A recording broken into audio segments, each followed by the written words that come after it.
एक typing mistake, 2.5 crore रुपए दाव पर और कैसे 1955 का एक सीबीडीटी सर्कुलर आया काम में। इनकम टैक्स से जुड़ा एक केस है। 2016 में पटना में रहने वाली महिला सीमा जी ने अपना एक लैंड सेल किया 4.5 करोड़ रुपए में। ट्रांजैक्शन में हुए कैपिटल गेन अमाउंट से उन्होंने दिल्ली में 2.62 करोड़ का एक रेसिडेंशियल हाउस खरीदा। यहां तक सब कुछ ठीक था, पर आईटीआर भरते समय उन्होंने कैपिटल गेन टैक्स एग्जम्पशन के लिए सेक्शन 54 के तहत छूट का दावा किया, जबकि सही सेक्शन 54F होना चाहिए था। एक छोटी सी गलती थी, क्लरिकल मिस्टेक। इसमें गलती क्या है? सेक्शन 54 तब लागू होता है जब टैक्स पेयर कोई रेसिडेंशियल हाउस बेचकर दूसरा रेसिडेंशियल हाउस खरीदे, जबकि सेक्शन 54F तब लागू होता है जब टैक्स पेयर कोई और लॉन्ग टर्म कैपिटल एसेट्स जैसे जमीन या शेयर बेचे और उसके जो प्रोसीड्स है वो घर खरीदने में लगाए। सीमा ने चूंकि जमीन बेची थी तो सही सेक्शन 54F होना चाहिए। टैक्स असेसमेंट ऑफिसर ने 2019 में इस टैक्स एग्जेम्पशन क्लेम को रिजेक्ट कर दिया और हेंस टैक्स भरने के लिए नोटिस जारी कर दिया। सीमा जी ने असेसमेंट ऑफिसर के फैसले के खिलाफ अपील दायर किया सीआईटी अपील के पास।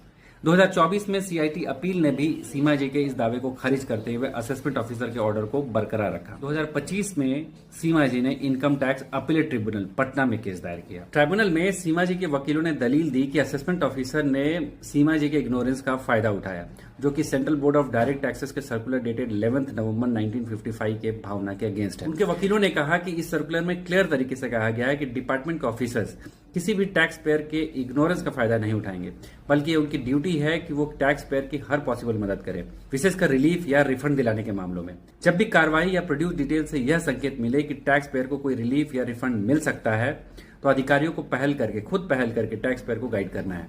ट्राइब्यूनल का फैसला अब आया है। अपने फैसले में ट्राइब्यूनल ने कहा कि केवल गलत सेक्शन लिख देने से टैक्स पेयर का वैलिड हक खत्म नहीं होता, अगर वो असल में रिलीफ के लिए योग्य है। असेसमेंट ऑफिसर को केवल आईटीआर तक ही सीमित रहना पड़ता है, लेकिन अपीलेट ट्रिब्यूनल जैसे सीआईटी, आईटीएटी सही सेक्शन के तहत राहत दे सकते हैं अगर फैक्ट्स ऐसा सपोर्ट करते हो।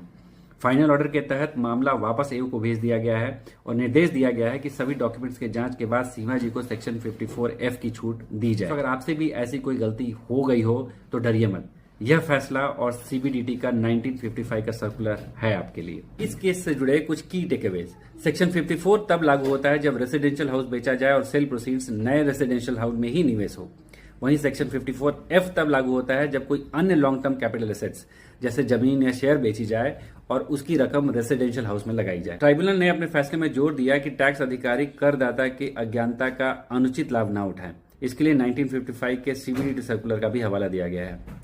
और सबसे आखिरी बट इंपॉर्टेंट बात, आईटीआर भरते समय ध्यान रखें।